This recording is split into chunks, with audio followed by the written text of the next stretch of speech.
Hey, all, this morning, we're just going to go right into this. I'm not going to try for all of the rigmarole. I want to welcome you to Waking Up with Steve Hood. We're waking up, ladies and gentlemen. It's a new day in Detroit. We're jumping right into this. I have Councilman James Tate, who has broken new ground. You know, usually when I sit and watch the city council online, watch the mayor's press conference online, I'm sitting there drinking some water, eating some chips, eating some veggies, doing something. It's really boring. But this week, I was shocked. I was shocked and amazed because they unveiled what the proposed recreational marijuana ordinance for the city of Detroit. And here's the issue with that ordinance. That proposed ordinance, ladies and gentlemen, is like nothing I've ever seen. There used to be the sheltered marketplace program back when I was real young, back just coming out of college, where they actually set aside contracts to true African Americans. This thing is a little bit different. It sets aside a number of the recreational marijuana licenses inside of Detroit for legacy Detroiters. I'm going to let Councilman James Tate detail this for you, but what blew my mind is that Mayor Duggan is totally on board and totally behind it. It's a wild thing. James Tate, take it away. You blew me away, man. Because you guys, I'm like, really? People are getting away with murder with the Zoom. We can't go down and protest you, but without protest, man, you brought the pain. I've never seen anything like it. Yeah, this has been a journey, about a year and a half, almost 2-year journey, where we've pulled together a group of individuals to assist in the social equity portion of the ordinance. As I've told people all along, if we just wanted to flip the switch on recreational marijuana in Detroit, we could have done that a long time ago. But having the opportunity to review what other cities have done, their mistakes, the things they've been able to accomplish, as well as case law that has been ruled against certain things that were well-intentioned that we wanted to do, but would have clearly not passed in court. It took us some time to get to the point that we are today. And I think what we do have is a pretty aggressive and progressive ordinance that looks to right-size the way that the cannabis industry is operating in the city of Detroit. I mean, we look at right now dispensaries, provisioning centers. There are, and it always fluctuates, you know, some days they're open, some days they're closed, but there are approximately 45 of them located and open in the city of Detroit. Less than 5 are operated by Detroiters, and that's a problem. And so when we look at the recreational marijuana, we're now looking at an entirely new industry, because these are separate tracks: medical marijuana and recreational marijuana. You have different licenses for medical and recreational. This is a brand new industry, and the last thing that I want to do on my watch is to see an industry that sprouted, no pun intended, in the time that I was in office, and we did not do everything we could to ensure that Detroiters had a real opportunity within this industry. We've seen grocery stores leave the city of Detroit and not be owned by Detroiters. We've seen gas stations, and you name it, all the way down to parking lots downtown, right?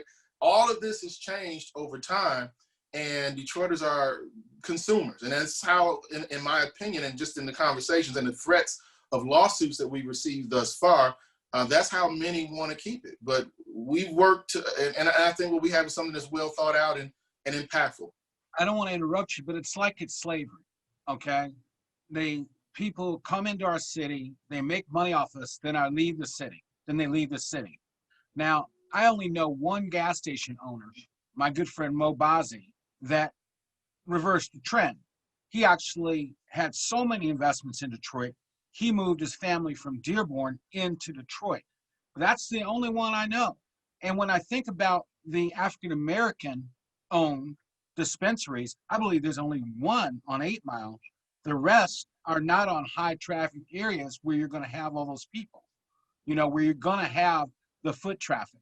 I mean, the medical, to sit and watch what goes on at Cookies on a Saturday, to see the line on 8 Mile is just amazing to me. I've never seen anything quite like that.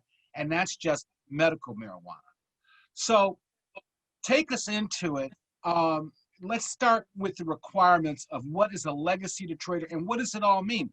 Because to my understanding, you did not opt in to the recreational marijuana until a certain time period had passed. Explain that whole timing thing that you did, because that was perhaps the most fascinating thing. And it basically blocked all the lawsuits. Go ahead, tell us about it. Well, the voters in 2018 overwhelmingly approved for recreational marijuana. The state in the time frame between, I want to say about 6 months to 8 months, started to create what was called emergency rules in 2019, which allowed municipalities to have a better understanding of what they would be getting into.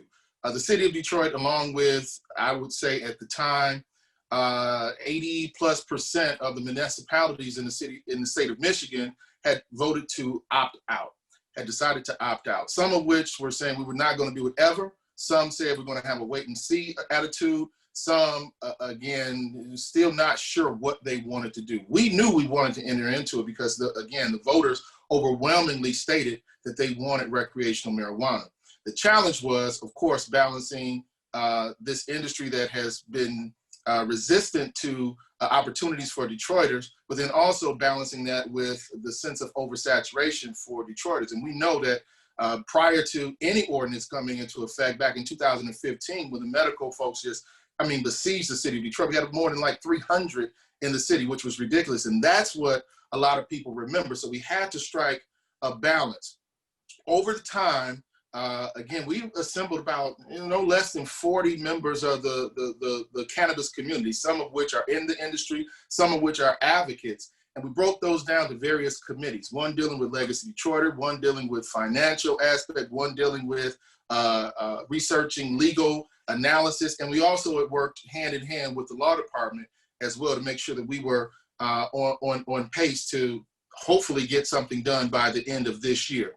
We knew it wasn't going to happen in 2019 based upon, again, the case law and the options that we had put on the table just weren't feasible. So I'll go into what we made sure we were going to do. This is all the way back then. 50% of all licenses of each different category, each of the 10 different categories, shall be awarded to Detroiters, legacy Detroiters. Now, some will say, well, what's a legacy Detroiter? A legacy Detroiter, we categorize in 3 different ways.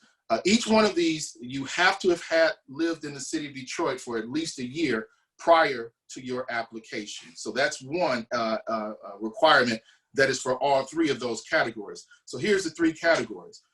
15 out of the last 30 years, you lived in the city of Detroit.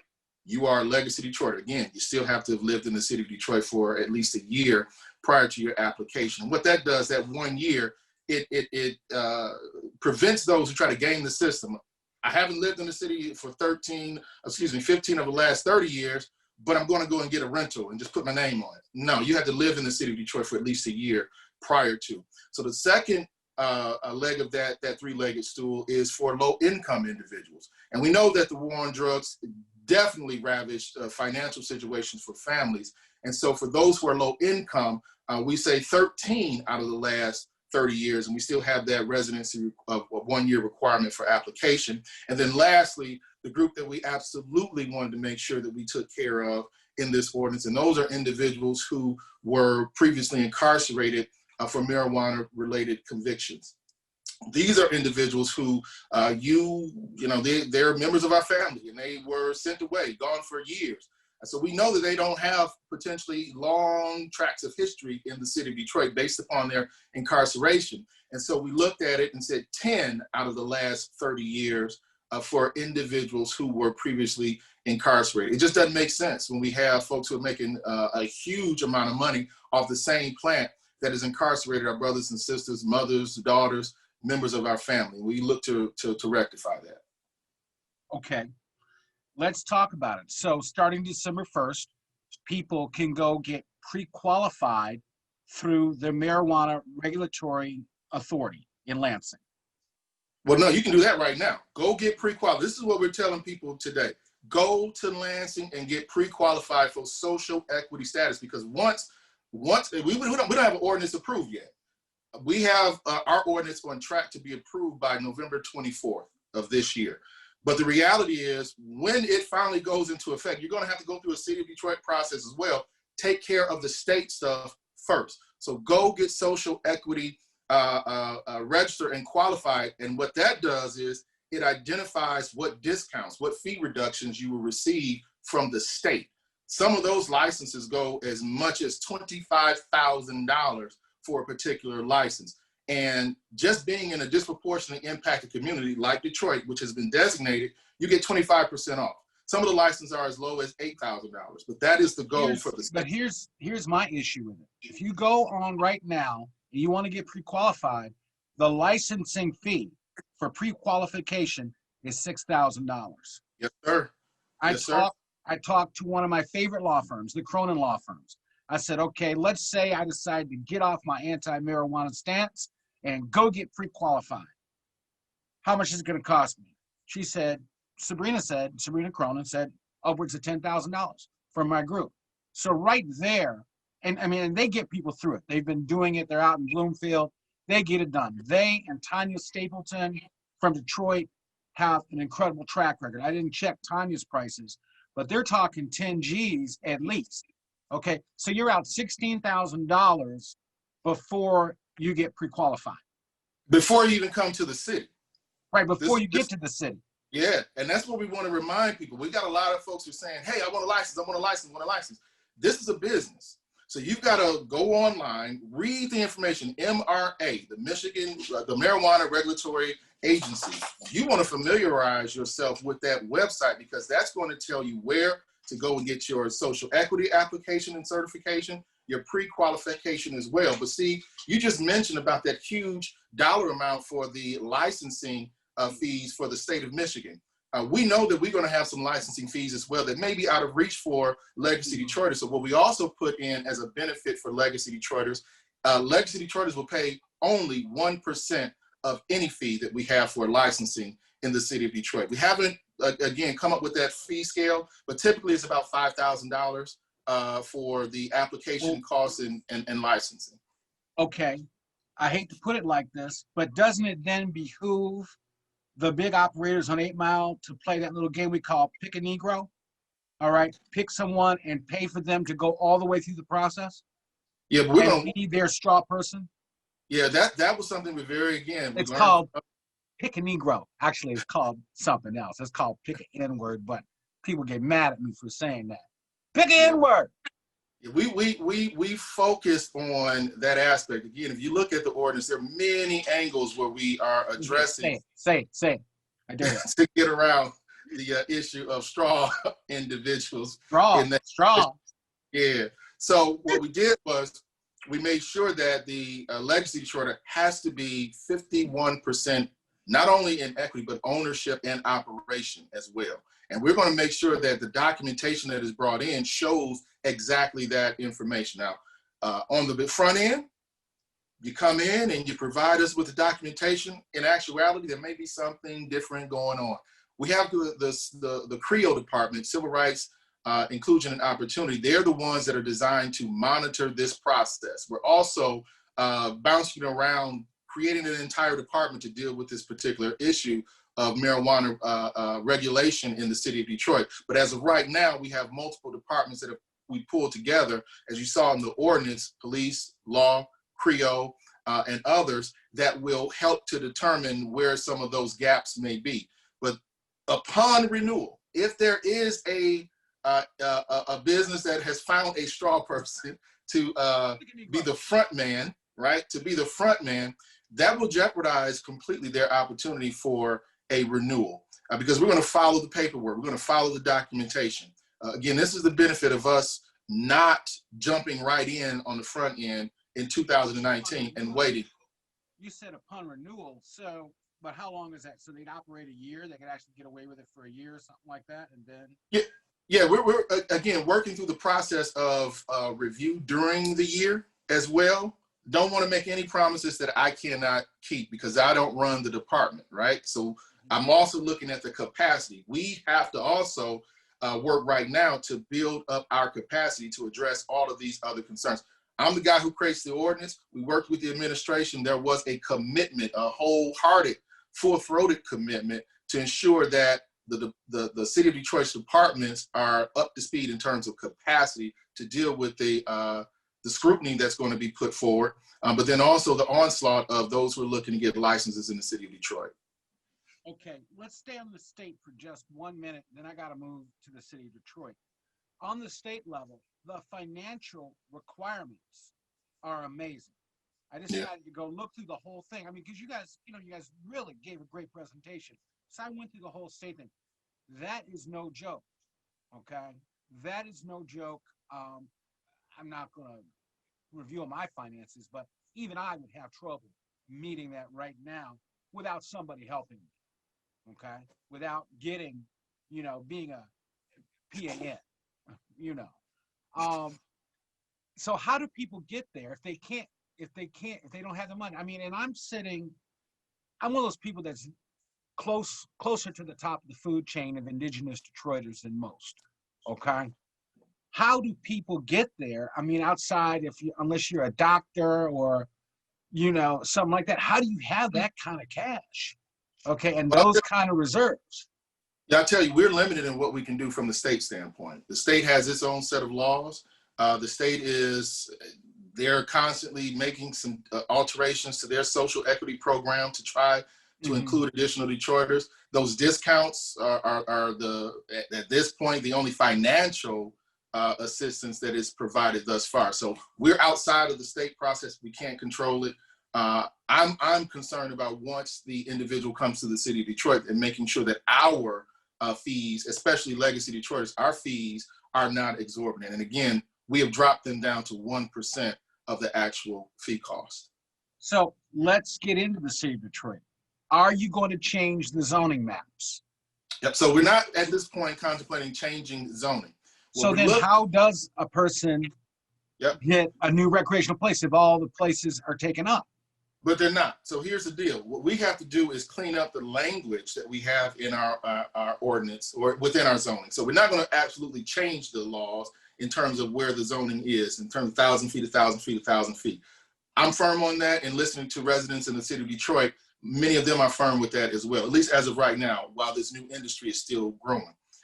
What I am looking at, what the city is venturing into, is redefining what these pressure points are. So again, what's a church? A church has to have the tax exempt status. And we're also going to be going back and looking at some of these churches. Some may have the tax exempt status as a church, but it actually may be a building that's for sale. So we're going to go back and clean that information up. We're also looking at parks. A park is not just a piece of land. Land, which is very valuable, we're not getting any more of it. But if it's not programmed, it shouldn't be considered a park. So we're going back, clearing that up as well. This is all going through the process as we, get this ordinance approved. And then lastly, when you start looking at schools, we know we got, tons of schools that are unfortunately closed, and they're just buildings, but they still serve as barriers for those who are trying to get into the industry. So we deal with those particular issues. In addition to the fact that the city will be offering, and we don't have the exact amount right now, we believe that there's about 300 or so properties that are zoned in areas or in areas that are potentially zoned for cannabis. We don't know how many fall into the zoning restrictions and those who are potentially earmarked for some other projects, but have made a commitment that legacy Detroiters will pay 75% off of City of Detroit commercial property that they're looking to invest in. And we know that for many who are trying to find a business location, that's a huge challenge. And then when you do find a building and it's up for lease, the owner or for purchase, the owner would jack that price up, 3, 4, 5, 6. Who would do such a thing? Anyway. Yeah. Right. Okay. See, but here's my problem with it, okay? Let's just say for happenstance, I had some property on Russell Street in the Eastern Market, okay? Let's say with the zoning rules that there are now, the Eastern Market would be a perfect place to actually have a recreational marijuana distributorship. But you can't do it because you got Sacred Heart there on one side, You've got Detroit Edison Preparatory Academy on the other side, and then you cross Gratiot. You're right at that 1,000. That 1,000 feet thing is a bad thing. And the distance between a liquor store is less than 1,000 feet, hypothetically. Okay. Is there any way to get that changed? Now, again, as I said, I'm pretty firm in that right now. This is an industry that's going to grow. And our goal, so the challenge is you can't pull back things if it turns out to be catastrophic. It's much harder to pull back than to expand. So our goal is to expand in a way that's proper. And again, it's a balancing act that we have to have. So they're very well, because Detroit has voted overwhelmingly for cannabis and recreational marijuana, we still have this thing called NIMBY, not in my backyard. So a lot of people don't want it in their backyard. So I'm not fighting for one area versus another. Depending on who you talk to, they'll say, this is a perfect area. This is a perfect area. There's tons of perfect areas, but there's no such thing as a perfect ordinance or perfect document. Right. So there's going to be individuals that are going to look at it and go, man, this sucks. This is terrible, because they may not fall into an area where they're legacy Detroit and receive benefit. And there may be some who have businesses that are currently open right now who assumed there's no guarantee of a recreational license for anybody. That's not a right. It's a privilege. But you have some who say, well, you know, I spent this money on this medical marijuana facility, and I intended to receive a recreational marijuana at some point. You still have an opportunity to do that, but you still have to. If they PAN, right? Well, partner. Yeah. Okay. We'll say partner. They're gonna have to partner. Yeah. So I don't. So the thing about it is, I don't always want to look at that individual who's going to walk blindly as an African American into this partnership. I give our people a little bit more credit, and I know that we have very savvy individuals who are ready to get into this market and are looking for partners. So that may be the case for some, but there are in my 2 years of this process. Actually, hell, I've been going through this since 2015. Right. There are folks that look like you and I who are ready to get into this industry and don't necessarily have the financial resources, but they have the business wherewithal. So I don't just want to look at the potential of a straw man. There's a lot of great business people out here like yourself who would do tremendous in this business. But I can't. I've got a limiting factor, and it's called Sunday school. Okay. I can't. There's no way I could teach Sunday school. I'm not enticing you to do it. I'm just saying. No. Tell me. Let me tell you. I'm enticed. Okay. If I looked at the whole process, I'm enticed, but I cannot do it. And teach Sunday school. You just can't do it. But beyond that, let's see. The last question. Okay. You guys delayed opting in. Okay. And what that did was, what Duggan actually said is like, if you fight this ordinance and it doesn't happen, we're opting out. That's basically what he said. I heard him say at the press conference. I think it took huge balls to do that. Okay. You just told the whole industry, you're playing by my rules or it's done. It's essentially a poison pill. We won't opt out. What happens is the ordinance, if there's any element that's ruled unconstitutional, illegal, what we do is we pull back the entire ordinance. Now, that means we'll have to start all over again. It slows the process. And those who are in line will not be able to receive their licenses within the time frame that they were looking to. So it just jams up the entire system. So we want to work with these individuals who have concerns.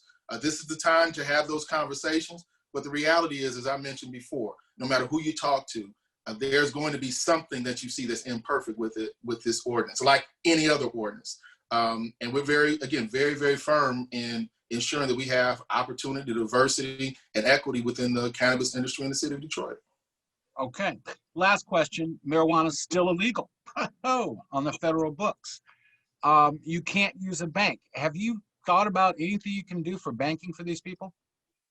Yeah, we are, again, looking at some of those, all of those financial angles. That's probably the toughest one right now because of the federal mandates and the fear factor that many financial institutions have with cannabis dollars. So no, we have not figured that out. That's bigger than the city of Detroit. That's an industry issue. But we're having additional conversations with financial institutions and identifying how do we at least address as much of the concern as we can with how do you transfer dollars, where your dollars go. But no, we have not solved that issue yet. This is a nationwide issue, not just Detroit. We're putting our heads together with those who are, chomping at this issue as well. Okay, if people want to look at the ordinance, where can they find it? Well, you can go on the City of Detroit's website. You can go on my page on the City of Detroit's website. You'll see it there with the fact sheet. It makes it real simple for folks. Breaks down the number of licenses, the caps that we have on certain licenses, who can receive, how can you receive a certification for Legacy Detroiter. It really breaks it down. But what we're also doing, we're going to have 2 informationals. We're looking to have additional ones, but 2 general informationals that are taking place November 5th. And this is all through Zoom and Facebook. You go on my Facebook page and you'll see it. Go on District 1 Detroit's Facebook page. You'll see it there.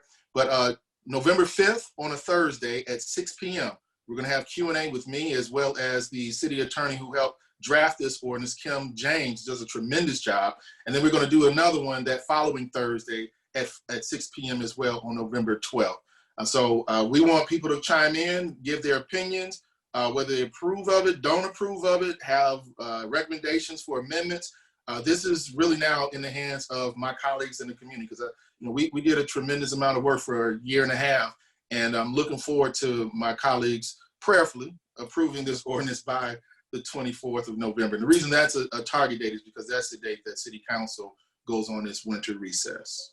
Winter recess? Y'all just been on Zoom. You haven't even had to deal with the public. Don't let me get started.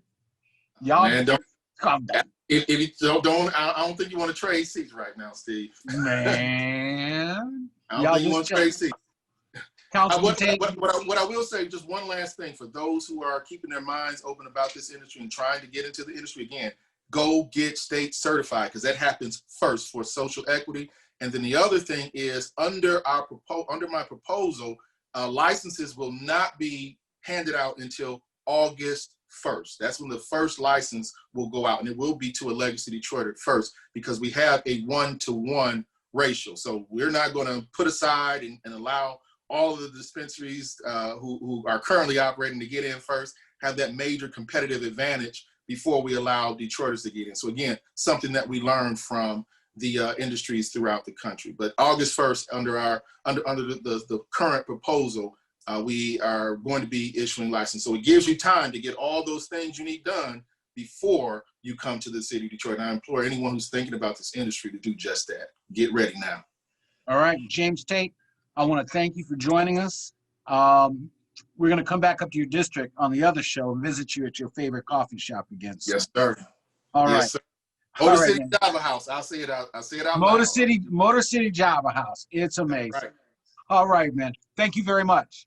Appreciate you, Steve. Yep.